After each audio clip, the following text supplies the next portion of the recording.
Allah humrejeshea mwanadamu katika mazingira yale, anamrejeshea uwezo wa kutambua yanayojiri, bali amesema wa huwa yasma'u barzakh, akiwa katika mazingira ambayo bado anasikia hata qara ni alim, ule mikwaruzo ya viatu vyao. Chukua jembe hilo, usiache chepe na nini na huu mkeka chukueni. Katika mazingira yale Mtume Mwenyezi Mungu anasema huwa wanamjia malaika wawili. Hawa malaika wawili wametumwa, yani ni very special, wametumwa kwa ajili ya kazi maalum. Na kama mtu mwenyewe wa shari, hata kama ulimwekea sabufa kwenye mwanandani ukamfundisha jibu hapo hivi, hatojibu. Ni siku yenye kutisha kwa kila atoiona, moyo utababaika, hatojua la kufanya. Ni siku yenye kutisha kwa kila atoiona, moyo utababaika. Bismillahirrahmanirrahim, alhamdulillahi rabbil alamin, wassalatu wassalamu ala rasulillahi wa baad. Karibu mpenzi mtazamaji katika kipindi unachokipenda ama podcast unayoipenda, podcast ya Mafahim. Ni podcast ambayo inakuletea mambo ambayo sisi kama Waislamu tunatakana tuwe tunayafahamu, lakini tunaieleza kwa lugha nyepesi ambayo mtu yote atakuwa, warika yote ile ambaye ataelewa mambo ambayo tunayazungumza. Na leo walillahi alhamdu, Allah subhanahu wa ta'ala ametujalia tupo hapa, lakini tutazungumzia jambo zito sana, jambo ambalo mimi na wewe ni lazima tulipitie, ni lazima tu experience jambo hili ambalo tunataka tulizungumze. Ni jambo zito sana, ni jambo ambalo linatia hofu. Ikiwa wewe huogopi jambo hili, basi sijui utaogopa nini. Na hapo ukiambiwa umebakisha dakika kadhaa uliendee hili jambo, basi utahakikisha hizo dakika zote zilizobaki umesujudu, ili tu uko unapokwenda pawe pazuri. Tunazungumzia maisha ya barzakh, maisha ya barzakh. Jambo neno barzakh najua wengi watakuwa wamelisikia, wengine itakuwa hawalifahamu hata maana yake nini. Lakini barzakh ni nini? Ni maisha gani? Ukizungumzia maisha ya barzakh, ni maisha ya matajiri, ni maisha ya maskini, ni maisha ya mbinguni, ni maisha ya wapi? Maisha ya aina gani? Kuna nini huko barzakh? Paka tunachukua kipindi maalum kuzungumzia masala mazima ya barzakh. Na nipo naye hapa Sheikh wetu ambaye ndiye atatupitisha katika safari hii ya hayatul barzakhia, si mwingine bali ni Sheikh wetu Sheikh Tahabani. Sheikh, nikupatie nafasi uwasalimie watazamaji wetu. Shukran kwa nafasi hii. Assalamu alaikum wa rahmatullahi wa barakatuh. Wa alaikum salam wa rahmatullahi wa barakatuh. Sheikh, moja kwa moja tuende katika maudhui ya kwetu. Tuko kwenye Mafahim podcast na leo tunataka tulete ule ufahamu wa maisha ya barzakh. Barzakh ni nini, Sheikh? Neno barzakh ni neno la Kiarabu, na kwa Kiswahili maana yake ni, tunaweza kusema ni kizingiti, tunaweza kusema ni uzio, tunaweza kusema kwa lugha ya Kiingereza ni partition. Yani barzakh ni kitu chote kile ambacho kinatenganisha kati ya mtu na mtu. Kwa mfano hapa tulipo, niko mimi na wewe hapo. Hapa kati ukiweka kitu ambacho kitazuia mimi na wewe tusiwe na mawasiliano ya kuonana ya moja kwa moja, tukiweka kati kinaitwa ni barzakh. Kizuizi. Pengine umejenga kizuizi, umejenga kama holi fulani hivi, ndani yake ukaona bora watalala watu, lakini wale wapale wasionane na hawa na wapale wasionane, ukaweka plywood au vyovyote vile kukatakata hivi vinavyotenganisha, ndio vinaitwa barzakh kilugha. Tayeb. Na kwenye sheria ya Uislamu barzakh maana yake ni yale maisha ya kiroho, maisha yanayomhusu mwanadamu ambayo anayaishi tokea ameaga dunia, yani amefariki, mpaka siku atafufuliwa. Hapa kati yako maisha hapa. Tunaposikia fulani amekufa, fulani amepoteza uhai, sasa awe amezikwa kwenye kaburi kwa maana ya shimo, na sanda ya kitambara, shimo na sanduku, shimo na suti, shimo na bafta, shimo itakavyokuwa, au hapana, wakaona haiwezekani huyu, hata tutachoma mwili wake, majivu tutayapeperusha, tutayatia kwenye mto fulani, au tutayatupa angani ya sambaye tu hivi.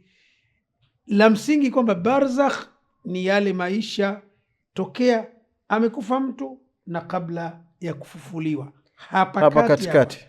Kwa mujibu wa aliyetuumba kuna maisha. Maisha haya yanaendana sana na imani.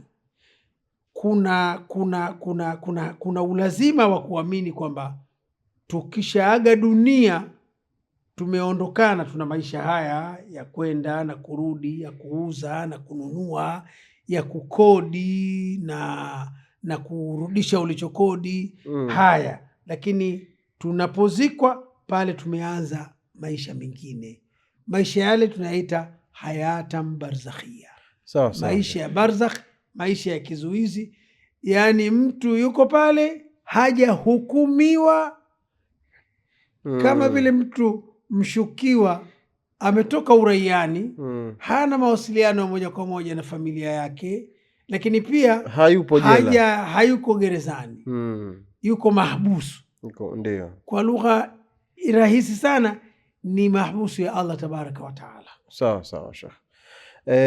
Tukizungumzia sasa maisha haya, ni maisha ya ghaib, ni maisha ambayo sisi hatujawahi kuyaona. Je, kwa kuwa hatujawahi kuyaona, je, labda yamezungumziwa labda kwenye vitabu vyetu, ama labda ni vitu sisi tunaviweka tu taswira kwenye akili zetu? Kwa sababu kuna misemo mingi, utamsikia mtu anasema bora nife nikapumzike mimi.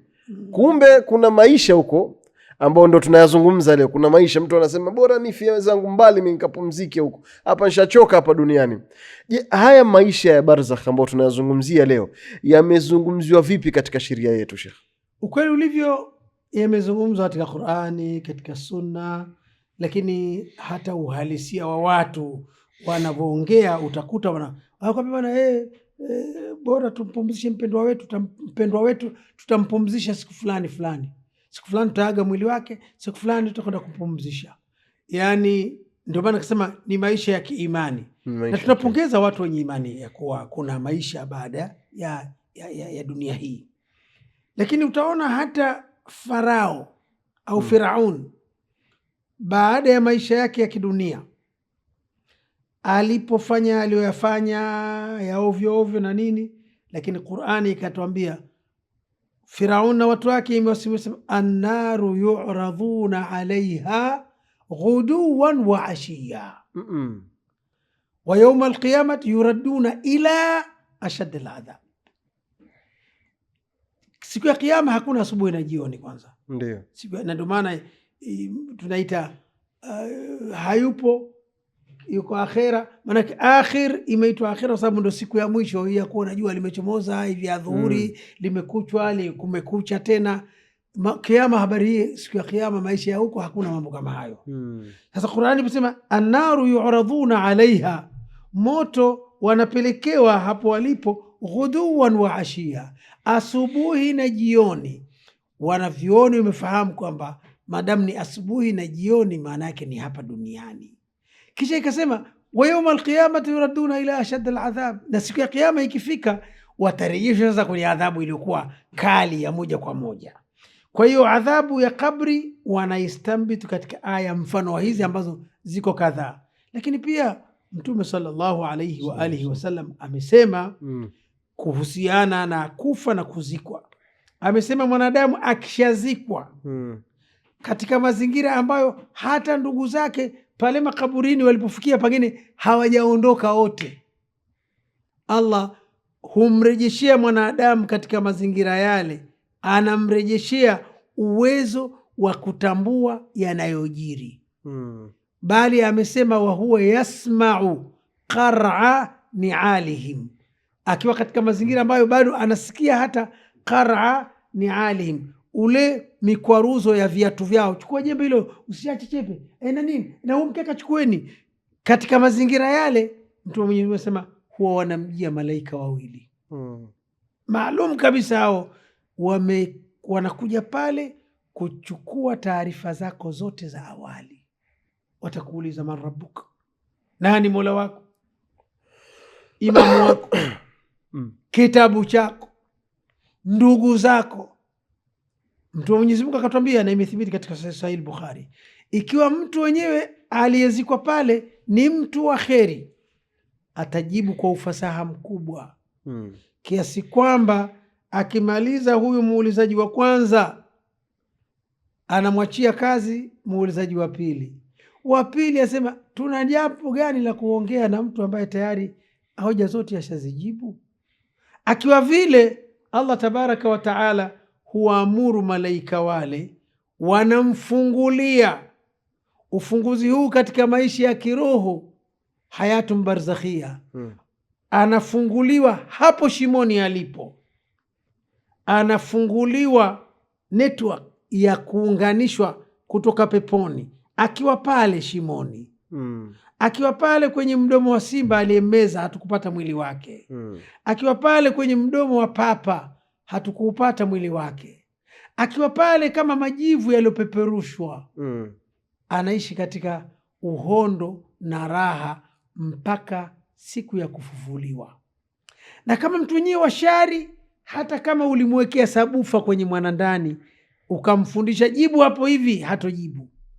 Jibu, bwana Mola wangu ni Allah, hatojibu. Ndugu zangu ni waumini wanawake na wanaume, hatojibu. Kitabu changu Qurani, hatojibu. Imethibiti katika Sahih Bukhari kutokana na ahadithi za Mtume sallallahu alaihi wasallam, mfano wa hizi ndio na nyinginezo.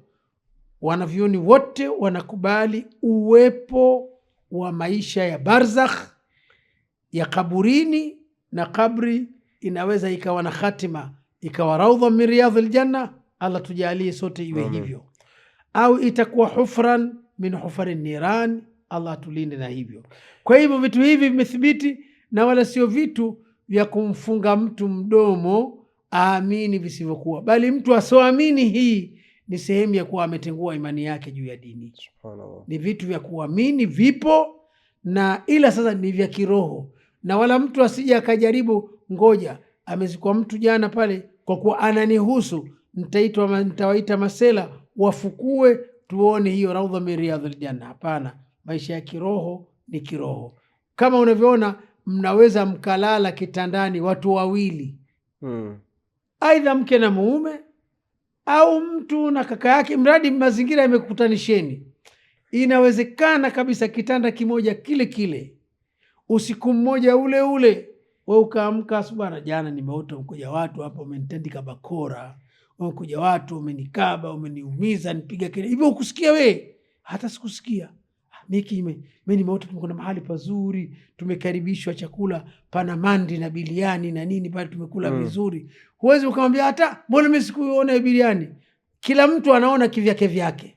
Hata ukisikia watu wamezikwa kaburi la kimbali, watu 70, 50, 60, kila mtu maisha ya pale yatamuia kulingana na alivyokuwa anaishi katika dunia yake. Kwa hivyo, kwa mujibu wa imani za wanaoamini, wawe ni Waislamu au hata wasiokuwa Waislamu, wanaamini kwamba kuna maisha baada ya kufa. Hayo maisha baada ya kufa na kabla kufufuliwa ndio tunaita barzakh. Sawa sawa Sheikh, shukran sana. Nadhani tutakuwa tumeelewa maana ya barzakh na maisha ni maisha ya aina gani.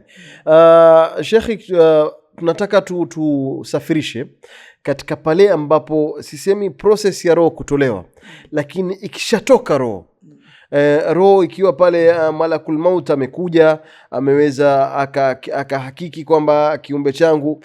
Tunajua kuna process ndefu ya mtu mbaya na mtu mzuri, namna wa utolewaji roho unavyokuwa. Sakratul maut ni podcast ya kipekee ambayo tutakuja kuizungumza.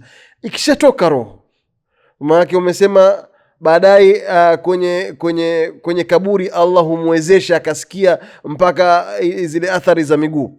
Roho ikishatoka pale, kuna kipi mpaka kuingizwa kaburini? Hupitia marhala gani ile roho, Sheikh? Ukweli ulivyo ni mada ndefu muundo wake, na ndio maana utakuta Imamu Ibn Qayyim ana kitabu kizima kinaitwa Ar-Ruh. Subhanallah. Volume nzima anazungumzia habari ya roho. Kwanza yenyewe kuitambua ni kitu gani, jambo ambalo mpaka sasa ni kitandawili, ila watu hawakatai kuwa ipo. Wanajua ipo. Lakini tunayo sisi, na ndio maana mtu ikitoka hiyo tunabadili sababu mwili utaletwa. Mwili tunadai sio fulani atakuja. Tunataka miili yetu. Mwili utaletwa. Hii ni kuonyesha kwamba tunasutwa kwamba imani ya vitu ambavyo hatuvioni lakini vipo, lazima imani hiyo iheshimiwe. Vinginevyo mtu aliyo hai yoyote unajua huyu ana roho. Huwezi ukasababisha kutoa roho ya mtu bwana. Roho ya mtu sio mchezo bwana. Tunasema. Lakini nani anaijua? Nani kaiona? Ila akifa tunajua ile haipo. Ndio maana tunasema sasa mwili wa marehemu utaletwa. Mwili wa marehemu utaoshwa huko Muhimbili, huku utakuja kulazwa tu. Ni kuonyesha tunavyoamini. Ila kimeondoka kitu si untangible.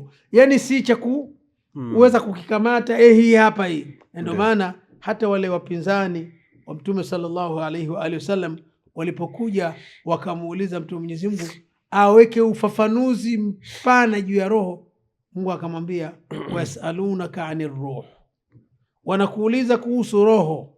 Sio Roho Mtakatifu kwa maana Jibril, hapana. Roho ambayo kwayo mtu huwa yuhai. Qul, sema uambie, arruhu min amri rabbi, roho ni jambo linalohusiana na Mola tu, ndio yeye. Siri za roho nini ni, yani hapo ametaka kuonyesha kwamba akisema hiki hamkijui kweli. Arruhu min amri rabbi wama utitum min alilmi illa qalila. Sasa ikitoka ile ndio mtu amekufa. Na kwa mujibu wa hadithi mbalimbali inapokewa, roho ya mtu mwema hupokewa na malaika na ikahifadhiwa huko kwenye ulimwengu tusiojua mbinguni, mahala pema, na haitarudishwa tena katika kiwiliwili mpaka kufufuliwa. Bali hata huo uhai wa barzakh ni aina nyingine ya network, anarudishiwa mtu kwa kadiri. Iko mwanachuoni mmoja wa ilmu ya akida sema yuraddu ilayhi biqadri ma yastati'u an yarudda aljawab. Anarejeshiwa tu kiasi cha kuweza, yani temporarily tu kiasi cha kuweza kuhisi ya pale. Ama muda wote wa kule, siku na adhabu atazihisi vipi? Kuzihisi adhabu kule sio lazima kuendane na roho. Mwenyezi Mungu anaweza akaadhibu ikahisi uchungu, ikahisi utamu, hata mwili ambao hauna roho. Yani sio kwamba ili aadhibiwe mja lazima kuwe na roho. Mahitaji hayo ni ya sisi. Sisi mtu akishakufa tunajua hatuna namna ya kumpata. Anasema amefuta kesi huyo. Lakini kwa Mwenyezi Mungu uhai ni milki yake. Anaweza akaufanya ukawepo bila roho. Kuwepo hiyo roho unaitaka wewe ya kidunia. Maana ukisema uhai huwa wa uhai wa kidunia, kuwe na roho na viambata vingine. Lazima mtu awe anakula, awe anakunywa, anapata oksijeni ya kutosha, anapumua na kadhalika na kadhalika. Lakini kule hayapo hayo. Kaburini hayapo hayo. Sasa roho inapokea kwa wema, inahifadhiwa huko. Yani ikishatoka inapokelewa, inakwenda. Ya wabaya pia wanaipokea tena kwa kugombania malaika maalumu, na inahifadhiwa mahala pabaya mpaka siku ya siku. Lakini kipindi chote hichi wakiwa katika barzakh, hata kama utafukua utakuta unga mtupu. Lakini bado kama adhabu itaendelea, kama raha itaendelea. Haina alaka kwamba ili aadhibiwe marehemu huyo iwe adhabu ya kabri anayo daima. Maana kusema ayuradhuna alaiha ghuduwan wa ashia, ni endelevu. Uendelevu wa adhabu ya kabri hauna ulazima ule mwili ubaki salama pale. Ndio maana hata yule mshairi mmoja mwenye falsafa alisema, lau ingekuwa sisi idha mitna turikna, tukishakufa sisi tunaachwa ndio imeisha mambo, lakana almaut, ule umauti ungekuwa rahatan likulli hai, ni burudani kwa kila aliye hai. Mtu ametingwa na maisha ndo kama hao uliwataja mwanzoni. Mtu asabora nife nikapumzike. Sasa ingekuwa kifo kina maana hii, ukifa mtu ndio yameisha mambo, anasema ingekuwa raha, sababu wengine wanaishi maisha ya kidunia, yale madhila yake unaona wazi. Kama ingekuwa kufa, akishakufa mtu kapumzika, ungeona bora Mungu ampumzishe huyu. Lakini sema lakin haiko hivyo, idha mitna bu'ithna, tukishakufa baadaye tunakuja fufuliwa tena, wa nusalu an kulli shay, tunakuja ulizwa kila kitu kikubwa na kidogo. Kwa hivyo utakuta yale maisha ya barzakh kwa kweli tunaweza kusema ni alamul ghaibi. Ni ghaibi.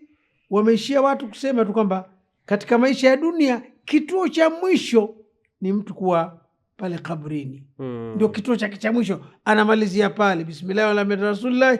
Wakitoka hawa tumemalizana naye dunia. Lakini pia wa awwalu manzili min manazil al-akhirah, ndio kituo cha kwanza cha akhira, anaanza pale.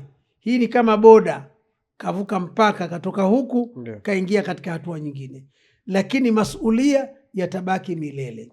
Lakini pia tunathibitisha hiyo hata ahadithi nyingine za Mtume sallallahu alaihi wasallam nyingi tu, ambazo tunafundishwa kujilinda na adhabu ya kabri. Ni sehemu ya imani yetu. Ingekuwa hakuna aina fulani ya kuhisi adhabu, unajilinda ili iweje? Ni dhahiri kwamba pana aina ya maisha pale.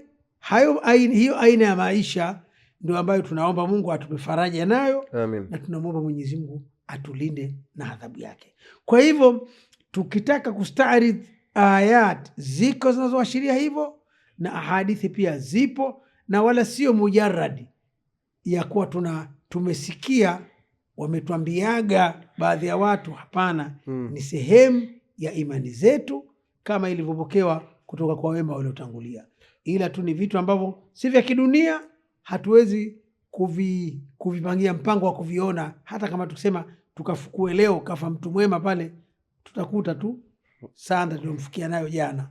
Sawa sawa Sheikh. Na muovu hivyo hivyo, ingawaje ziko baadhi ya nawadiri, baadhi ya vituko wakati mwingine hutokea watu mkafukua mahala mkaona vitu vinavyoashiria vituko fulani, kama ambavyo mnaweza mkakuta vinavyoashiria aina fulani ya faraja, ingawa sio lazima iwe hivyo. Ndio maana tunasema sisi, ukitokea mtu wa kheri wamemgombea ndugu zake si Waislamu, hata huyo wetu bwana cheti kiko wapi, usifikie ugomvi wa kumwaga damu. Huyo hata kama atazikwa kwa tamaduni si za Kiislamu, lakini kama mtu wa pepo, pepo itabaki pale pale. Sawa sawa. Mtu wa kheri, kheri itabaki pale pale. Subhanallah. Yes. Shekhe, umezungumza kwa mtu anapofariki roho huchukuliwa na malaika, mwema ikae kwa sehemu nzuri na mbaya ikae kwa sehemu mbaya. Ina maana huu mwili ambao utakuwa umebaki hapa duniani, ambao sisi tunauosha, tunaukafini na kufanyia zile taratibu zote ambazo huwa tunazifanya sisi kama Waislamu, na wengine wasiokuwa Waislamu pia nao wana taratibu zao wanazifanya, mpaka sisi katika kufundishwa kwetu, mpaka upande wa kumuosha maiti tunaambiwa asitumie maji ya moto sana, utakuwa anaumia huyu. Yani je, anapata hizi hisia huyu mtu kweli, mpaka ama ni maneno tunasema tu ili asichomeke labda? Ni vipi yani hili Sheikh? Kwa sababu pia ni mambo ambayo tumeyasikia bana, yani ukimuosha bana tumia vugu tu kidogo nini, na sio hivyo tu, yani tunamchunga paka ile stara yake. Yani wakati anaoshwa kwa stara kiasi ya kuwa hata zile sehemu zake za siri zionekani hivi hivi. Sasa je, huyu mtu katika roho yake ishakwenda tayari pale, ni kweli kuwa anaweza kawa anahisi anageuzwa hivi, ama ni vipi Sheikh? Swali ni zuri. Kwanza msingi wa yote hayo ni kauli ya Allah tabaraka wa taala. Mwenyezi Mungu amethibitisha takrima, heshima, hadhi maalum kwa kiumbe anayoitwa binadamu. Aliposema walaqad karramna bani adama, na kwa hakika bila chembe ya shaka tumemkirimu, tumempa heshima kubwa mwanadamu. Na akataja mwisho wa aya, wafadhalnahum ala kathiri mimman khalaqna tafdhila, na tumemfanya bora sana kuliko viumbe wengi tuliowaumba. Sasa ubora huu, wanasema ahlul ilmi, muktadha wa kuwa amekirimiwa sana, amefadhilishwa sana, amefanywa bora sana. Muktadha huu unaonesha akiwa hai na hata baada ya kufa. Na ndio maana afe mcha Mungu, afe mlevi barabarani, afe mwenye akili timamu, afe mwenda wazimu, basi utakuta tunawajibika tumtoe barabarani pale, tumweke pembeni. Na utakuta hii imekuwa inakaribia kwa kama ni nature. Unaweza kukuta kapita binti pengine anaonekana kabisa mhuni wa kutupa, aweza akavua hata ushungi wake akafunika angalau uso ili tusimuone namna alivyodhalilika na namna alivyoumbuka. Sasa miongoni mwa hayo ya kumheshimu na kumkirimu, haturuhusiwi sisi tukachimba kaburi, shimo, tukachukua mwili wa marehemu kama ulivyo tukaubwaga shimoni. Hapana. Moja ya takrima za lazima, tuuvishe sanda, tuuvishe nguo. Ila kwa kuwa ni swala linahusu heshima ya binadamu, moja ya binadamu heshima zake ni kuheshimu uchumi. Hatutafuti sanda ghali sana, lakini pia hatuko tayari ule mwili ukatachi ardhi moja kwa moja toka siku ya kwanza.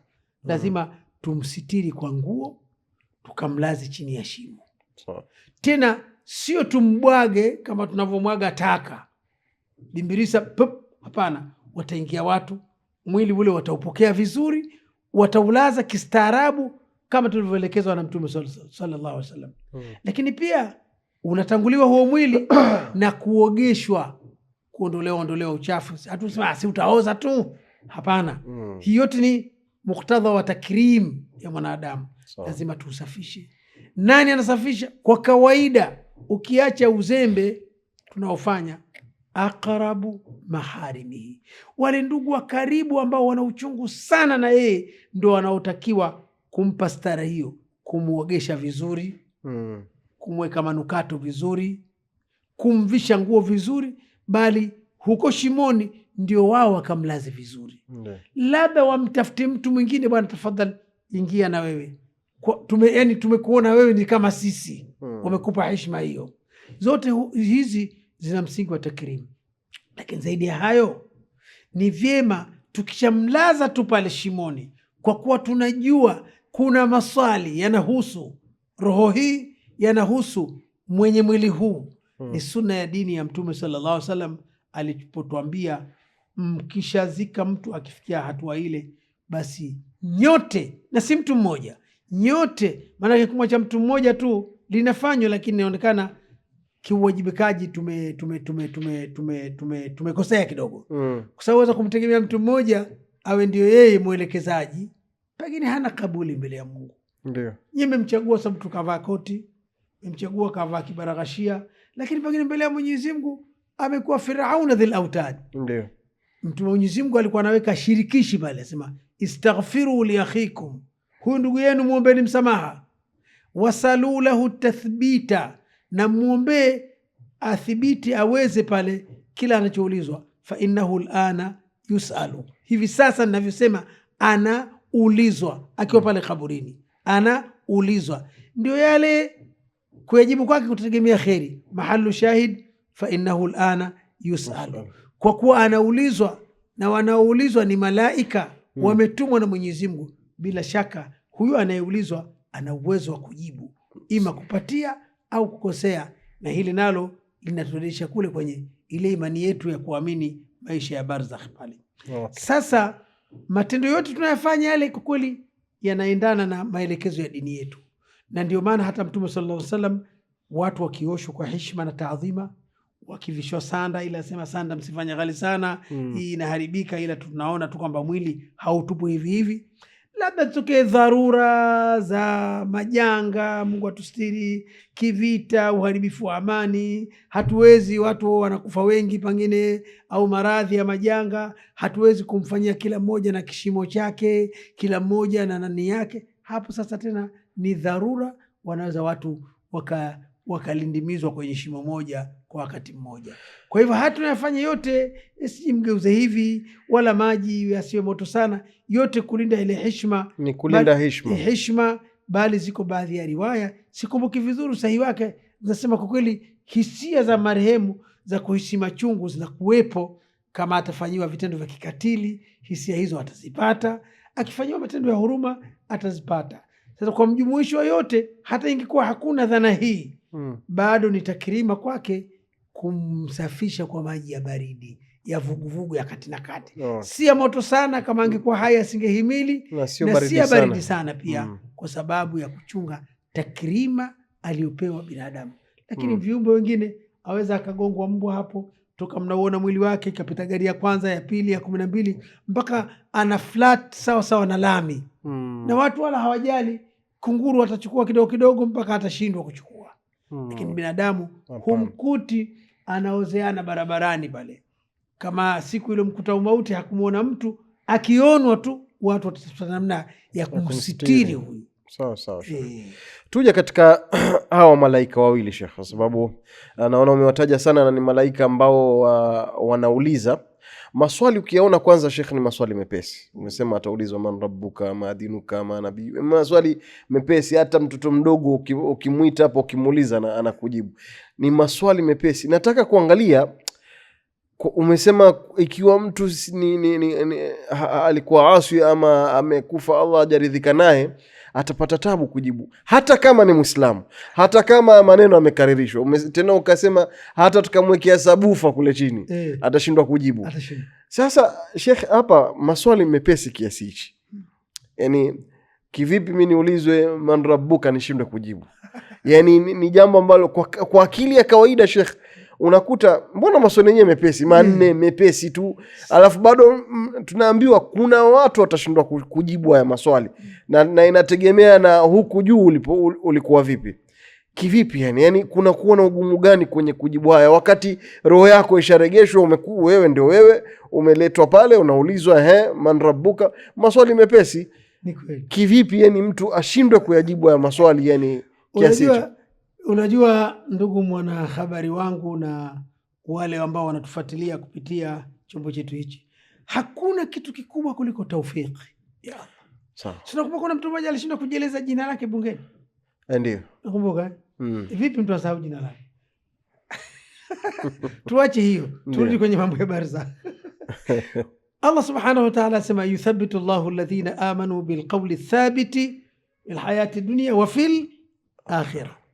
Hii ni tunu ya Mwenyezi Mungu, anawatunuku wale walioamini wakaiishi ile imani, wakaiishi. Yuthabbitu Allahu alladhina amanu. Allah anawathibitisha, yani anawapa ujasiri na uthubutu. Alladhina amanu, wale walioamini, wataweza bilqawli thabit, kauli ya kweli ya kutamka kile wanachokijibu, fil hayati dunia, katika uhai huu wa kilimwengu, wa fil akhirah, na pale ni moja katika vituo vya akhira. Tatizo ni kupata taufiki, na ukienda mbele unakuta Mwenyezi Mungu kwenye aya hiyo, na huwaacha wapotee wale madhalimu. Ndio maana imekuja katika Sahih Bukhari ile, akiulizwa mtu muovu kila swali, ukiangalia ile lile lafdhi lile tamko lilivyo, anajibu la adri, iko hivyo hivyo. Sijui. Man rabbuka, adhana Allah madhali, sijui. Inakuwaje? Ni kukosa taufiki, na ni Mwenyezi Mungu tokea mapema hivi tunaishi. Yani Sheikh, ni kuwa unasahaulishwa ama anakunyima taufiki, anakunyima taufiki, ili ujue umuhimu wa taufiki. Anakunyima taufiki kwa sababu ukiweza kutamka itakusaidia, kwa sababu wale kazi yao ukijibu sawa sawa tu basi tena wanakuunganishia. Wakiridhika na dokumenti zako kwamba wewe unafaa kuunganishwa katika burudani hii, watakuunganishia. Sasa ili usiunganishwe, unashindwa kujibu. Jina lako nani? Kisa unakikumbuka mwanahabari wetu, kisa anauliza mtu jina lake alijui. Kivipi mtu ashindwe? Wewe yani ni maajabu ya karne, lakini imetokea. Sasa tukirudi katika hapa, huu mji wenyewe kwanza ni wa kiimani, barzakh. Hawa malaika wawili wametumwa, yani ni very special, wametumwa kwa ajili ya kazi maalum. Na Mungu amechagua viumbe malaika. Huwezi kusema ndugu yangu bwana, wewe binadamu tu utafanya. Manake walinzi wa kidunia hawa, kuna wakati ukiingiza katika udugu, hata kama afande katumwa akuchukue, bwana afande, unanipigia nini bwana? Sisi ngoje tuchukue shati tuende kituoni bwana. Hii kazi ndugu yangu, iko siku utamaliza hii kazi, na hicho kifungo nilichopelekea nitatoka. Tutashindwa njiani hata kusalimiana bwana. Usinifanyie kitu kama hichi. Na kweli kibinadamu saa nyingine na yeye anaweza akalegeza kamba. Lakini kaleta hawa malakani, sina udugu nao wala urafiki nao. Uwezi kusema wewe bane mwenzangu, wewe sijui ngonyani mwenzangu. Ni viumbe tofauti kabisa, wao wamekuja kwa kazi maalum, wanaifanya, wakimaliza kila mtu anafanya yake. Kwa hivyo kwa kweli, kwa nini anashindwaje mtu? Anakosa taufiki ya Mwenyezi Mungu. Kwa hivyo hivyo nadhani bubu hana ulimi, anaosha, anashindwaje kusema? Kimepungua nini? Muulize daktari kama mnofu wa nyama ni ulimi upo, umefungika vizuri, meno yapo, kila kitu gani? Kitu gani Allah subhanahu wa ta'ala ndani ya huyu alichokiondoa mpaka hawezi kusema? Kitu gani kiongezwe? Watu mnapandikiza figo na nini, hebu matirio gani imepungua huyu mpaka Allah amemnyima taufiki ya kusema? Kuna vitu vingine viko juu zaidi ya nini, ya macho yetu, ya uelewa wetu.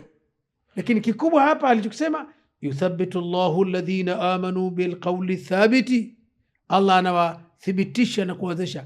Yuthabbitu, sasa kama yuthabbitu na kuna yuthabbitu na nyingine, yuthabbitu na kuna yuthabbitu, ili kumdororesha hawezi. Kama ilivyo kwenye Bukhari kule, akiwa mwovu hawezi kujibu, hata akijibu hivi hawezi, jibu hivi hawezi. Tatizo nini?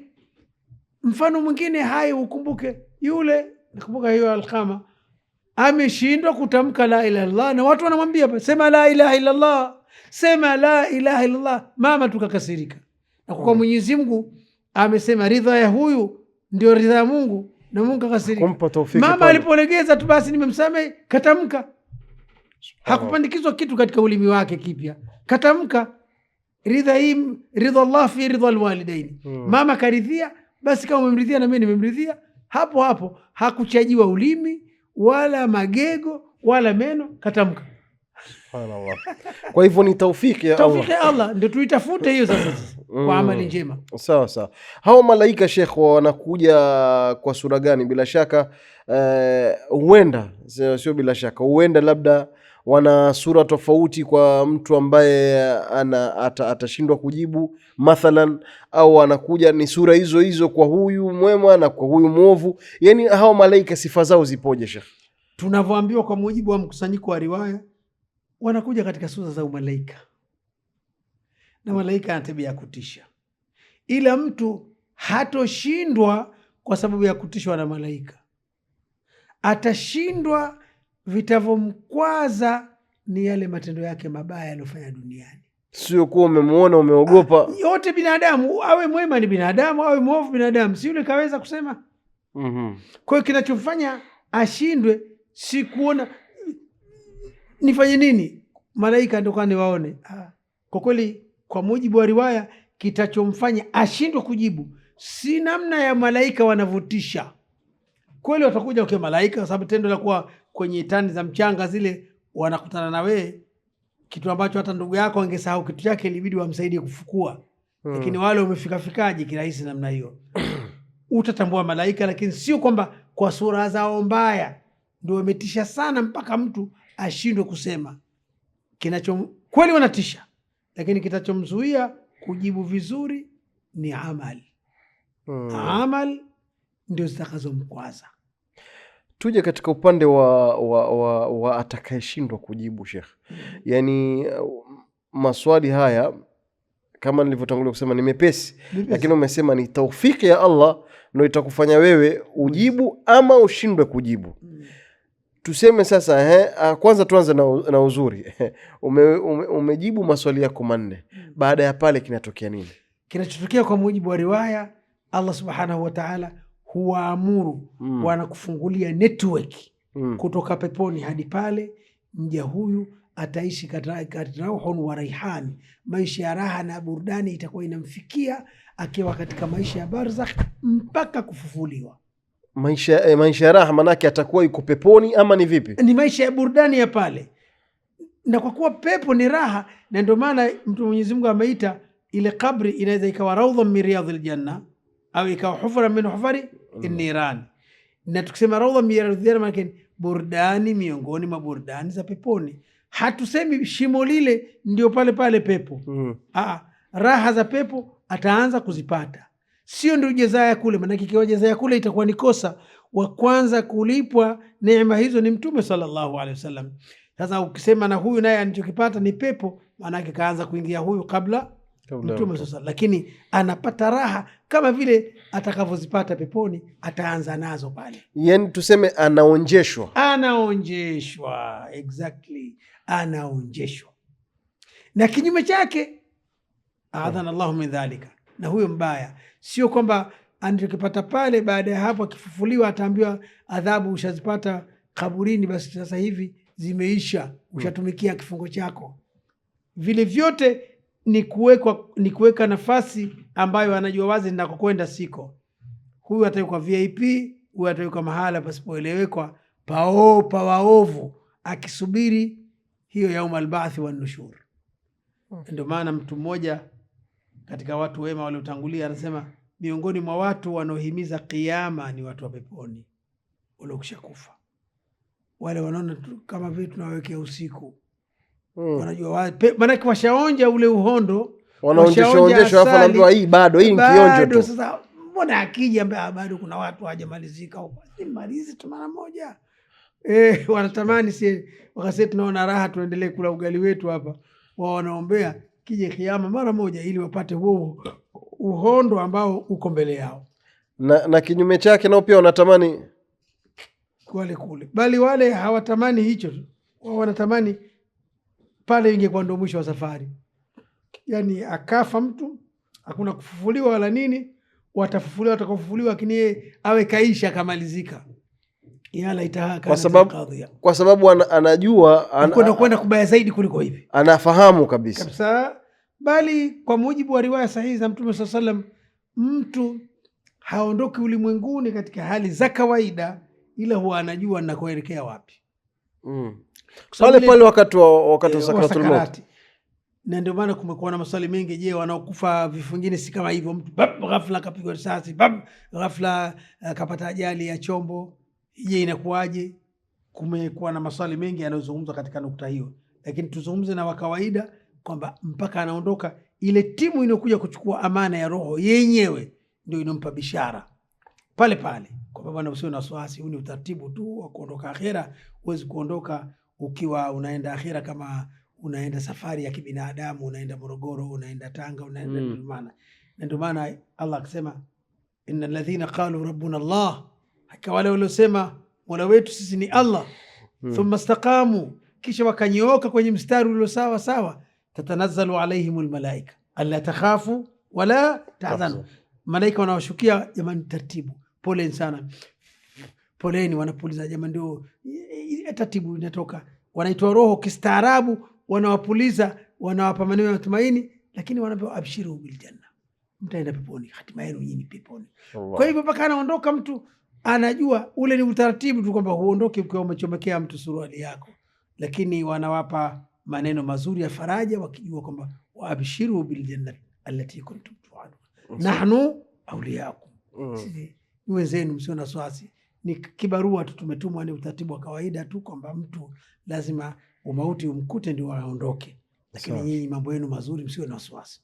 Kwa hiyo kikubwa ni kufunga mkanda na kukaza buti kisawasawa kumwelekea Mwenyezi Mungu Subhanahu wa Ta'ala, tukiamini kabisa bila chembe ya shaka kwamba tuna maisha ya barzakh, tukiamini bila chembe ya shaka kuna malakani almuwakkalani, hao ni mawakala wa Mwenyezi Mungu, wanafanya kazi kwa mujibu wa maelekezo, hawampendelei mtu wala hawamuonei mtu, wala hawahongeki wala hawarubuniki.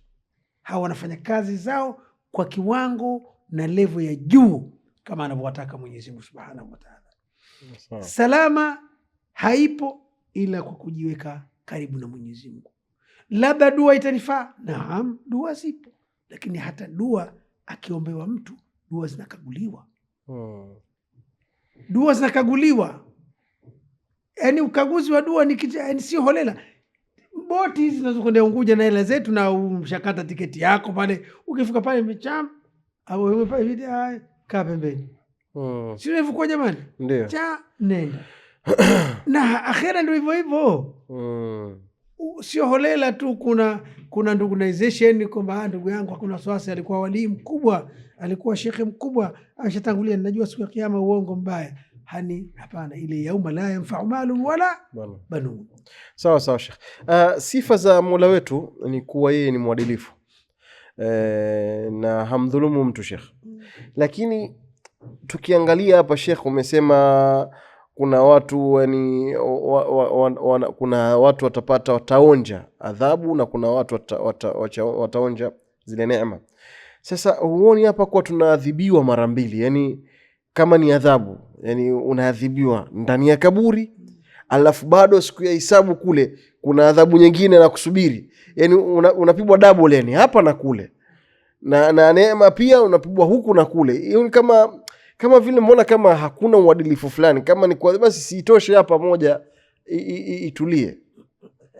Ni utaratibu wa kawaida. Mtumiwa hupata msukosuko na anaweza kukaa hata miaka 3 mahabusu, baadaye akaambiwa huna hatia. Hawezi kusema mbona mliwahi kunipiga, mbona mlinipa tabu nikawa nakojolea kwenye debe, mmenipa usumbufu, kuna nuka kule, sasa mtanifidia nini? Mara nyingi haiko hivyo. Huu ni mfano tu wa kibinadamu. Walillahi almathalul a'la. Pale kaburini kama tulivyosema, mtu mwema hapati adhabu. Sawa? Hapati adhabu. Ila barzakh, maisha ya pale yako vile, lakini si adhabu, hateswi. Lakini mtu anayestahiki adhabu inaanza pale, ila siku ya kiyama inaongezeka tu. Ndio maana ile annaru yuradhuna alaiha ghuduwan wa ashia wa yawma alqiyamati yuraduna ila ashaddi. Ile sio ashaddi. Kwa hivyo kwa mtu muovu yuradhuna, yani wanauona moto ama wanasogezewa kiasi cha kuwatesa ule moto, sio wanaoangalia kwa darubini ule kule, wanaupata. Na siku ya kiyama sasa ndio utakuwa ni ashad. Hapa kama ilikuwa pati gazeti, sasa ndio mchezo kamili. Subhanallah. Kwa hiyo sasa hawawezi kusema mara 2 wala mara 3 wala mara 12. Madamu ni mja wa adhabu, ndo anatumikia hiyo adhabu yake, kwa sababu haitakuwa busara iseme kwa siku ya kiyama bado, ingawaje huyu ashatoka duniani, yuko katika maisha ya barzakhi, iwe hapa aishi ki-VIP mpaka huko siku ya kwenda kupimwa kwenye mizani. Mara mwisho thibiti kwa taarifa za awali ni wa adhabu, basi anaanza kuishi kiadhabu tokea hapa. Kama yule mtu wa kule, yule wa kheri, ataanza kuishi kwa nafuu kuanzia sasa. Ama kule sasa ndio yenyewe. Sawa. Firdausi. Hakuna firdausi kaburini. Lakini huko ziko. Ila je, tumtese hapa? Hapana. Asiteswe. Aanze kuishi maisha ya faraja, kwa sababu tayari maandalizi yake yanakidhi kule. Sawa. Tuje katika adhabu. Je, kuna aina za adhabu ama je ni moto peke yake ndio ambao unasogezwa karibu? Huku kaburini kuna aina ya adhabu ambao mathalan tumeweza kuelezewa bana, kuna adhabu hii, kuna adhabu hii, kuna adhabu hii. Yani kuna aina za adhabu ama tumeelezewa tu kwa maiti ataadhibiwa basi na itoshe hivyo? Adhabu zinazotajwa kwa mjumuiko wa riwaya ni nyingi. Kuna majoka, kuna matandu, kuna mange, madudu yenye sumu kali, kwa kweli mengi. Kuna ile kubanwa na kabrini. Kwa kifupi, si mahala paraha kwa mtu muovu. Kinyume chake, kwa mtu ambaye si muovu, aina mbalimbali za raha atazipata pale. Lakini ziko nyingine hata mfanowe haziwi. Kwa mfano, haijathibiti riwaya kwamba mahurul aini watakuja hata pale. Pale ni mahala pa temporary, ni pa muda mfupi tu ukilinganisha, ama unaonyeshwa tu wale unapata ahueni tu kidogo. Lakini kazi yenyewe hasa iko huko. Okay. Ila tusi aina moja kwa kweli, aina mbalimbali za usumbufu. Nge wakali wapo. Yani labda utupitishe kidogo tu. Kwa mfano majoka ni kwa ajili ya nini kwa mfano? Yani labda mtu atapata adhabu ya joka ama mijoka ambayo itakuja pale kumng'ata tu na kumnyima raha, na sio kwamba wamuue pale, hakuna kufa tena. Lakini maumivu unayasikia yale ya kung'ata. Lazima yasikie. Na ndio maana ikawa adhabu. Kama huyu kwa sababu gani adhibiwe hivi Sheikh? Kwa sababu gani joka lije limwa? Yani kwa dhambi gani kwa mfano? Dhambi kwa Mwenyezi Mungu. Dhambi kwa Mwenyezi Mungu malipo yake ni adhabu. Sawa. Iwe katukana, iwe kaacha sala, iwe katesa, Iwe kaua na yeye kafanyaje, maadamu tushaita dhambi, malipo yake yanaitwa ni adhabu.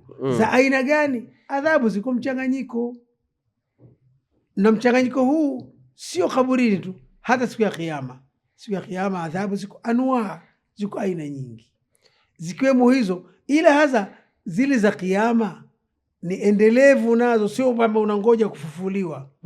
Kwa mfano tunaambiwa moto wa Jahannam. Moto wa kawaida mtu kama atawekewa kuni akachomwa, muda mfupi tu anamalizika. Iliwahi kutokea baadhi ya matukio mabaya ya kusikitisha, vibaka wanachomwa moto. Inachukua kutwa nzima, muda mfupi. Lakini kule tumeambiwa kullama nadhijat juluduhum, kila zikiiva ngozi zao, badalnahum juludan ghairaha, tunabadilisha mpya, imewaka nyingine, maumivu yale liyadhuku aladhab, ili aendelee kuonja ile adhabu ili iendelee. Maana ikiungua ndo basi kamaliza, anainuka kama mtoto mfedhuli. Ni kisa imetokea, mtoto mmoja mfedhuli alikuwa anategatega hataki shule, mpaka huyu bwana akachoka, akawaita mpaka shemeji zake, ni wajomba, jamani mtoto hana adabu, wewe ndi shule kwa nini? Babako anajikusuru, lala hapo utandikwe bakora. Akawa mtifu, akalala, piga bakora siji 15 15 kakunyugwa. Baba akasema hizo za mwisho nipeni nimalizie mie. Alipigwa na huyu na huyu, kapigwa ikatulia. Alipokusha, je, Faza umemaliza? Umemaliza hivyo Faza umemaliza, nataka kwenda katika shughuli zangu nyingine. Maana kama huna ulichofanya, yani kama khanithi, kama huna ulichofanya, ilitamani nabalie atoke pale anachechemea ashaathirika, lakini kaonesha kwamba chochote silo lote. Kwa kweli sasa hata haonyoka wenye sumu kali, si kwamba wamgonge afe, ateseki, tuna ile machungu. Liyadhuku aladhab, na imeitwa kudhuku kwa sababu adhabu zile mara hii mara tanwii. Maana sio kwamba siku zote anang'atwa na nyoka tu, kang'atwa na nyoka kamng'ang'ania anaye, aweza akaachia nyoka akaja mdudu aina nyingine. Bali wakati mwingine wanasema hao wanyama wakali kama nyoka, saa nyingine anakaa na mzingazinga, anamtazama hivi kwa kumtisha, anakuwa mtu hana raha. Na ndio maana Ibn Abbas radhiyallahu ta'ala anhuma alipozungumzia maisha ya huko, anasema upande wa pepo, vyote vinavyotajwa kuhusu pepo, siji kuna kina mama wazuri, kuna maua mazuri, kuna manukato mazuri, anasema vyote unavyovisikia vitu vya peponi vikitajwa duniani ni majina tu, lakini sio hakika.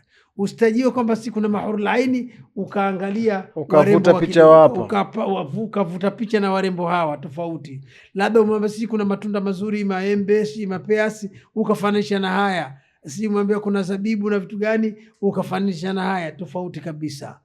Ni majina tu ndio yanafanana. Kuna zabibu na hizi mnazihitaji zabibu, lakini uhalisia wake ni baina al-mashriq wal maghrib. Subhanallah. Kwa hivyo madhambi yoyote yanapelekea adhabu kaburini, na adhabu endapo mtu amekufa hakuleta toba kwa Mwenyezi Mungu wala hakuomba kusamehewa. Lakini akisamehewa basi inakuwa. Lakini Sheikh, kuna ile hadithi wanasema Mtume alipita makaburini akaona ile Madina akakuta wawili wanaadhibiwa. Ile tupitishe kwenye hadithi Sheikh. Hadithi ile Mtume Mwenyezi Mungu alipita kweli kama inavyosema katika mji wa Madina kwenye makaburi, na Mwenyezi Mungu akamfunulia akaona. Mwenyezi Mungu kuna kashfu kumwekea wazi jambo.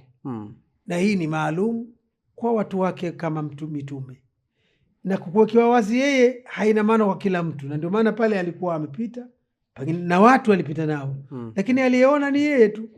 Akasema innahuma la yu'adhabani, hakika walio katika makaburi haya mawili hivi ninavyosema wanaadhibiwa. Wama yu'adhabani fi kabiri, lakini maskini hawaadhibii kwa jambo ambalo ni kubwa sana, ilikuwa haiwezekani kuliepuka. Manake hadithi hii pia watu huwa wanapata utata. Mbona Mwenyezi Mungu amesema anasamehe dhambi kubwa ila lamama, ila zile ndogo ndogo tu ndo wanaojiepusha na madhambi kubwa, alladhina yajtanibuna alkabaira illa mama. Sasa mbona hapa lamama imeonekana hazina madhara makubwa? Mbona hapa imeonekana wama yuadhabani fi kabirin? Mbona hawaadhibiwi wala hawaadhibiwi kwa jambo kubwa sana? Hawaadhibiwi kwa jambo kubwa ambalo haliwezi ni gumu kulikwepa. Ndio maana akataja, ama huyu mmoja alikuwa akienda kujisaidia hajichungi na haja ndogo, na huyu mwingine alikuwa anafanya sana uchochezi na hivi. Na miongoni mwa uchochezi ndo kama hivi, unamchochea mtu mpaka anafanya jambo baya, umerusha picha mbaya mtandaoni, picha za kuleta taharuki, mpaka mtu anaona kadhulumiwa sana, bora akaue. Yani vitu vyote vinaingia katika watu wa aina hii. Kuna watu siku zote mitandao anaweza akakurushia picha ukajiona bora nikafilie mbali kuliko kuishi maisha haya, akaweza kufanikiwa kukuharasi, ukahamaki, ukaona la, kumbe wanafaidi peke yao, bora na mimi nifanye jambo jingine. Zote ni uchochezi huu. Iko uchochezi kumchochea mtu mmoja akagombana na kaka yake, sikwambii kuchochea umma mpaka ukafanya balaa kubwa, ukaharibu miundombinu, ukasumbua, ukaua watu, ukaharibu mali za watu. Hii ni zaidi ya namima.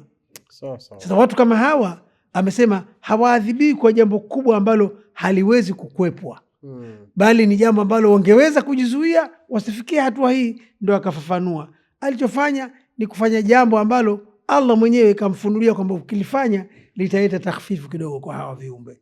Akachukua ile nani jarida nakhli akaweka moja huku, na akasema, aliulizwa mbona umechomekea hayo madude majiti mabichi? Akasema innahuma, ambao walitaja wanaadhibiwa, akasema watapata takhfifu maalam yaibasa, muda wa kuwa haya madude hayajanyauka yakawa makavu, bado mabichi mabichi, kwa idhini ya Allah watapata ahueni. Jambo hili litawasaidia.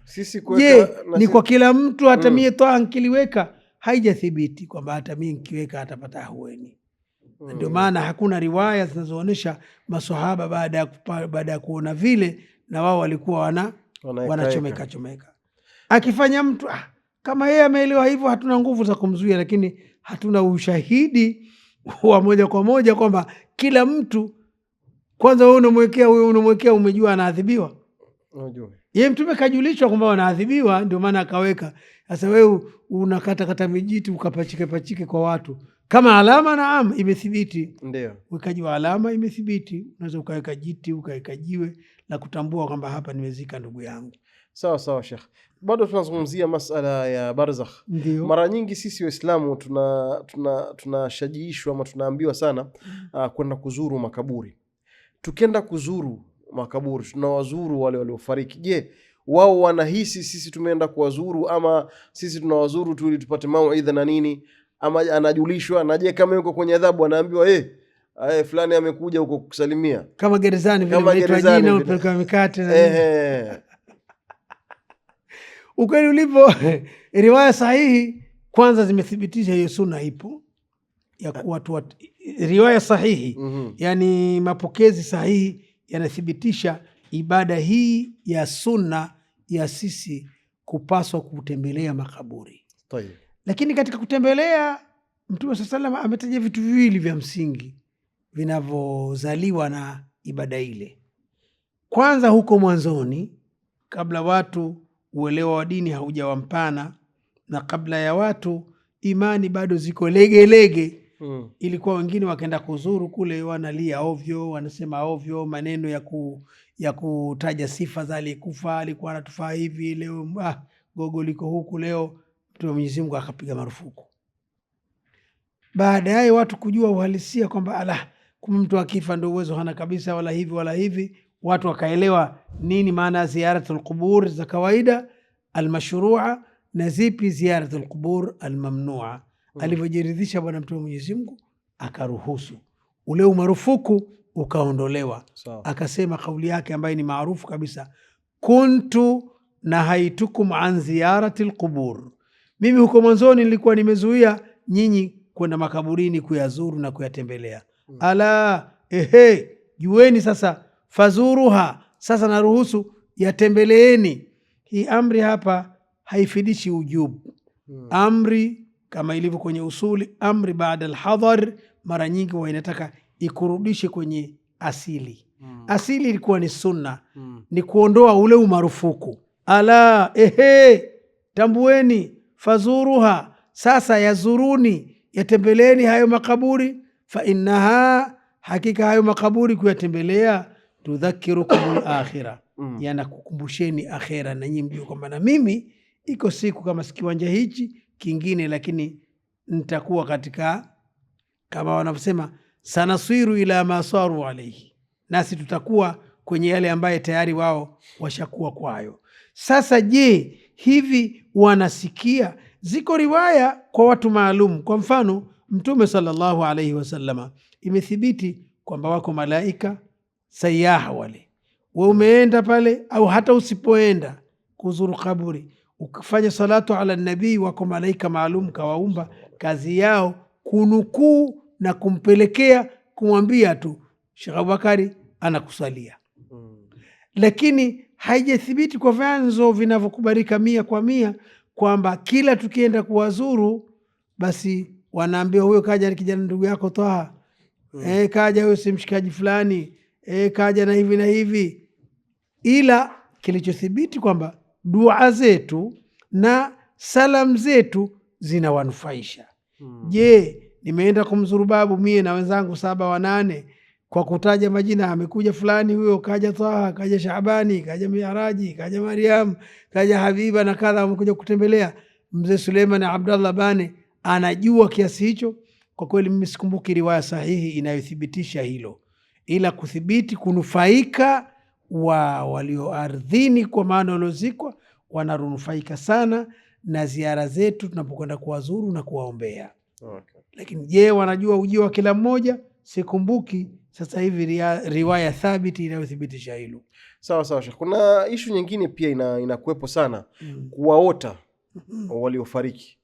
Yani sometimes tutasikia bana, marehemu fulani amenijia usingizini. Huenda akatoa nasaha, huenda akaja ukakutana akakusalimu, basi akesha. Je, huku kumuota mtu ambaye amefariki ni kweli kuwa naam amekujia usingizini kweli kwa akakusalimu, ama umemuona fulani yuko sehemu nzuri? Kwa sababu nasikia nimemuota fulani yuko sehemu nzuri. Kwa mfano ndoto ambazo tunaota sisi za kawaida, zote hizi shani yake na mambo yake yanafanana, yaani hazina ukweli wa 100% kwamba ulivyoota ndivyo uhalisia. Ukiacha ndoto za mtu kama Nabii Muhammad sallallahu alaihi wasallam, fakana la yara ru'yan, alikuwa haoni ndoto fulani, ila katika maisha ya uhalisia inamjia kama vile. Lakini ndoto zetu sisi, unaweza kabisa umeota umeokota hela ukaamka senti 10 una. Unaweza kabisa umeota wamekuja watu wamekupiga wamekuumiza, ukaamka ukaamua ukenda mazoezini ukakimbia, wala matatizo huna. Kwa kweli hakuna uhusiano wa moja kwa moja, na ndio maana wanasema ndoto sio jambo la kuliamini sana. Ila ndoto za muumini wa kweli, tuna riwaya zinasema ru'ya almu'min la takadu takdhib, ndoto za muumini wa kweli inakaribia kuwa hasemi uongo. Ukiota jambo basi, kama si leo, kesho kutwa, mtondo kutwa, inawezekana siku likatokea jambo likalingana na uliloliona usingizini, angalau kwa 50% hata 50-55. Kwa maana hiyo si kwamba nakumbuka nimesikia hivi masikioni kwangu. Almarhum al-allama Sheikh Hamid bin Juma bin Hamid rahmatullah alayhi alikuwa na kipindi fulani cha maswali, aliuliza na mtu mmoja, je, shekhe, ilikuwaje mimi nimefiwa na ndugu yangu, nimeshauriwa na watu nichukue mawe 70,000 nisome 70,000 za la ilaha illallah kisha nimtumie ndugu yangu, je inakuwaje? Nakumbuka hivi shekhe, na tulikuwa na ile nani yake, alisema asili ya hilo unalusema wewe, asili yake kuna mtu alifiwa na ndugu yake wa karibu, usiku ule wa kuamkia kesho wamezika kama mchana huu, usiku ulipokuja yule marehemu alikuja usingizini kwa mmoja wa ndugu zake kwa ndoto. Alikuja, lakini alionekana yuko katika maisha magumu sana ya barzakh, magumu mno. Akamuuliza, ndugu yangu, vipi, mbona hivyo? Akasema, niko katika maisha magumu, na mkitaka iwe salama kwangu, basi nisomewe la ilaha illallah, la ilaha illallah mara 70,000 ndio itakuwa nafuu kwangu. Ndoto, riwaya inasema yule ndugu alipoamka akajipanga, akamfanyia hizo. Usiku uliokuja akamwota tena, akamwona katika ahueni. Nashukuru bwana, ile zawadi yako imeninufaisha. Sasa ukimwongopea aliyekufa, umemwongopea Mtume. Hitimisho la nasadha almarhumu al-allama Sheikh Ahmed bin Juma bin Ahmed, na ilitoka RTD hiyo, akamwambia yule mtu, na wewe kama unataka kubahatisha kwenye ndoto unaweza ukabahatisha. Mahalo shahidi kwamba ndoto ni kitu cha kubahatisha, uweze ukazifanyia kazi, ukiacha ndoto za manabii na mfano wao. Sawa. Kuna swala pia lingine ambalo lipo kwa unaweza watu wanaambiwa, na ipo hata kwenye wachawi wanaita wasukule wale. Mtu wachawi wametengeza barzakhi yao na wao umekufa lakini hujafa, yani wametengeza nao hivyo. Hivi kweli inawezekana hilo? Na je, inawezekana maiti akaja duniani kiwiliwili? Yani mara nyingi tunaweza tukaziona hata kwenye sinema wanazifanya, maiti amekuja kiwiliwili akakwambia 1 2 3, ama au wachawi wanafanya mambo ya kisukule, sijui mtu amekufa lakini hajafa. Hili jambo uwezekano wake upo vipi? Katika uchawi, kwanza tunakubali uwepo wa kitu kinachoitwa uchawi. Na tunaamini juu ya madhara ya uchawi endapo Allah atamnyima mja ulinzi dhidi ya uchawi. Uchawi una madhara. Wama hum bidharina bihi illa biidhnillah. Uchawi unaweza ukamdhuru mtu yapo Mwenyezi Mungu kaidhinisha haya na udhuru. Kwa hiyo tunaamini hilo kama utangulizi, lakini pia tunaamini uchawi ni moja katika dhambi kubwa zinazomfanya mtu awe motoni endapo hatotubu dhambi hiyo mpaka umauti ukamkuta. Lakini tunaamini pia kushughulika na mambo ya uchawi ni kufru. Ndio maana Allah alipomtakasa Nabii Suleiman dhidi ya tuhuma ya uchawi alisema kabisa, wama kafara Suleimanu, Suleimani hakukufuru, walakinna alladhina kafaru walakinna shayatina kafaru. Wama kafara Suleimanu, Suleimani hakukufuru, walakinna shayatina kafaru, lakini mashaitani hawa ndio hasa wamekufuru. Kufuru gani hiyo? Yuallimuna nnasa sihra, wanawafundisha watu mambo ya uchawi. Kwa hivyo tunaamini kuwa ni kufuru. Sasa je, kama hivyo ndivyo, inawezekana mtu akachukuliwa akafanywa hicho wanachokiita msukule? Wachawi wanafanya vitu vingi vya ovyo ovyo ambavyo kwenye uhalisia sivyo ilivyo. Lakini kwa kuwa wachawi wanaroga macho ya watu, ndio sahiru ayuna nnasi wastarhabuhum. Wachawi walifanikiwa kuyaroga macho ya watu na wakajenga vitisho vikubwa. Mtu anaona kama kuna mkutano wa watu pale, kumbe hakuna watu, hata mtu mmoja. Sasa kwa dhana hiyo hiyo, ikiwa kuwekwa msukule, wanadai maana yake ni kumchukua mtu ukamficha mahala, unamtuma unavyotaka wewe, anaenda kukulimia, anaweza kufanyaje. Ni kweli kama Allah anawaidhinisha, mchawi anaweza kufanya hivyo. Kama ambavyo ameweza kuyapofua macho yako ukaona kama nyoka anatembea, kumbe ni fimbo. Kama kamba, kumbe sio kamba. Kama ambavyo ameweza hivyo mchawi, Allah akimruhusu anaweza akafanya kitu kama hicho. Lakini sisi hatupaswi kuamini kila kifo kinapotokea ni hicho. Ama katika sura hiyo, naam, inawezekana kabisa mtu akaumwa, watu wakamuona kafa kimesomeso, kumbe bado ni mgonjwa. Kimesomeso wakamuona kafa, pengine kimesomeso wakamzika, kumbe wanazika kitu kingine. Huyo mtu pengine katekwa nyara tu, kachukuliwa na sahara, akawekwa wanakotaka, wanamtuma katika maisha yao ya wanayojua wenyewe.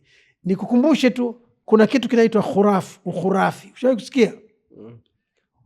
Wewe umefanya ukhurafi bwana? Ndio. Ukisoma vitabu vya historia vinataja enza ile Khalifa Harun al-Rashid alikuweko mtu mmoja anaitwa Khurafa. Kwa jina anaitwa Khurafa. Huyu mtu anasema aliishi maisha ya kawaida. Kuna siku moja alienda si maporini kuwinda, si kufanyaje, bahati mbaya akakumbana na majini. Majini hawa viumbe wa Mungu, si unajua wapo? Alikumbana nao, wakamteka nyara, hakurudi nyumbani. Wakamteka nyara, wakaishi naye siku nyingi huko waloishi. Siku moja wakamwachia, baada ya kuwa aliacha kilio nyumbani, siji kama dua alifanywaje. Baadaye wakashtuka, wakamwona, baba karudi. Baba gani tena? Ushapita miezi kadhaa. Lakini alirudi katika maisha ya kawaida ya kijamii. Alionekana ili alikuwa hayuko vizuri kiuelewa, hayuko vizuri, bali riwaya zinasema alikuwa anaongea maneno mengine hata sio sawa sawa. Nipeni nile, nipeni utumbo nitafune, nipeni kitu gani. Mahali shahidi kwenye kisa hichi nataka niseme, ilifikia mahala yule bwana ikawa katika jamii anaongea peke yake, anaongea maisha ya ovyo ovyo, maneno ya ovyo ovyo yasioingia akilini, mpaka ikajengeka katika jamii. Hata ukiongelea mambo ya dini, wewe kama utaongea maneno yasioingia akilini, kwamba bwana khurafati hizo yani simulizi za yule aliyeteka nywara na majini yule. Sasa hiyo ni kuonesha ziko tabia za kichawi na wachawi wengi wanawatumia hawa majini.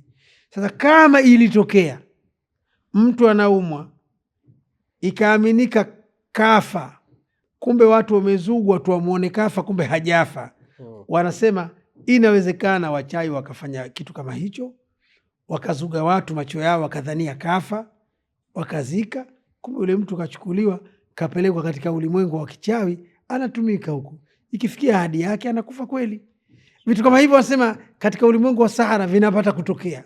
Je, imetokea fiziko? Sina hakika, lakini tunasema kama ikitokea hatushangai. Okay. Sawa Sheikh. Kumalizia kabisa katika kipindi chetu, je, maiti anaweza akaadhibiwa Sheikh kwa makosa ya familia yake ama ahali zake, au labda kuna dhambi inafanyika juu ya huku adhabu inazidi kwa wanayowafanya watu wake? Ndiyo, hapana. Ndiyo, kwa maana ikiwa huyu marehemu wetu alihusia yafanyike hayo makosa, kwa mfano mwingine anahusia, wajukuu zangu nyie, mimi nikifa hapa jeneza istoki, ila papigwe ngoma pale. Pengine mtu wa mnanda, mtu wa singeri, mtu wa rumba na chakacha na kadha, anahusia, mimi hapa nikisha bwana, waacheni mashekhe waswalie na nini, lakini jeneza isiondoke kwenda makaburini mpaka kwanza hapa pachimbike kidogo. Na likafanywa lile linasabika ni min kasbihi, ni katika kichumo chake. Kwa hivyo anaweza akaadhibiwa na dhambi yoyote inayofanywa baada yake katika sura mbili. Sura ya kwanza, ikiwa aliagiza hiyo dhambi ifanywe. Sura ya pili, hakuagiza, lakini walikushasema ukifa hapa si lazima singeli itinge hapa babu wewe, na yeye akaridhia, shauri yenu, mimi nitakuwa sipo saa hizo. Lakini kama alikemea, kama mimi nyinyi wajukuu zangu siridhiki na nitakushtakini mbele ya Allah ikiwa mtafanya jambo hilo katika msiba wangu. Ikiwa litafanyika akiwa amekemea, hana dhambi. Lakini kama alikemea, mimi nikifa atakaifanya kadhaa, siko pamoja naye na ninamshtaki mbele ya Mwenyezi Mungu, au hakuacha maagizo yote aina hiyo, huyu haadhibiwi. Lakini ataadhibiwa katika hali ya kuwa alihusia yafanyike mabaya yale, au alijua yatafanyika bila wasia wake, lakini alionyesha kuridhia. Okay. Sawa Sheikh. Tupe nasaha zako katika maisha ya barzakh. Tunajiandaa vipi Sheikh kumalizia kipindi? Maisha ya barzakh kama tunavyoambiwa kila siku kwamba ndio kituo cha mwisho cha maisha yetu ya dunia, lakini ndio cha kwanza. Tunaanza, tuko mahabusu, tunasubiri hiyo siku ya kufufuliwa. Pale pana maisha ya kibarzakh, yanahitaji pia mtaji. Mtaji wake ni haya mema tutakayafanya katika ulimwengu huu, na tunakuwa katika maisha yetu tuna marafiki wengi. Tuna ndugu na jamaa na marafiki wa kawaida na majirani. Huyo ni rafiki. Ndugu, jamaa, marafiki, majirani, huyo ni rafiki mmoja. Lakini pia tuna marafiki wengine, mali zetu tunazochuma, majumba yetu, magari yetu, mapikipiki yetu, mabaiskeli yetu, matoyo yetu na vinginevyo. Huyo ni rafiki pia mwema. Na tuna rafiki mwingine, ndugu na jamaa na familia. Tunaangalia katika maisha ya barzakh yalivyokuwa ya kutisha, tunashiriki vyote hivyo. Unaweza kuona mtu ameletwa na lori lake pale, ndio lililochukua waombolezaji, mwili umepakiwa katika pickup Hilux ya kisasa kabisa, ina kiyoyozi, lakini vyote hivi vinarudi nyumbani. Ndugu na majamaa na marafiki, hakubaki mtu, Waislamu na wasiokuwa Waislamu, lakini wote wanarudi nyumbani. Rafiki pekee anayesalia pale ni amali njema alizofanya mja. Kwa hivyo tujitahidi kumchunga huyu akufae kwa dhiki, ndio wako rafiki. Na anayetufaa kwa dhiki katika barzakh ni amali njema. Kwa hivyo mimi wasia wangu na saha yangu, tuelekeze nguvu sana kwa kutenda mema, ili tutakapofikia siku ya safari zetu tuondoke duniani tuingie akhera tukiwa tunapokewa vyema.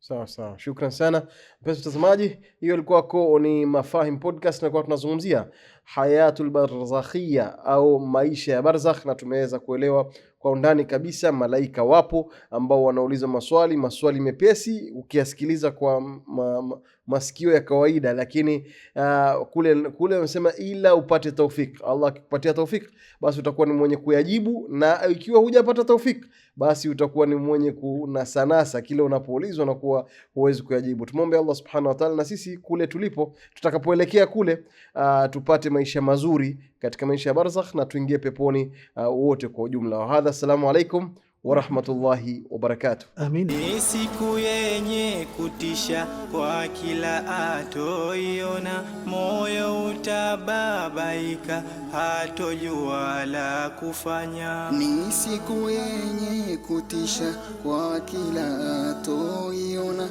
moyo utababa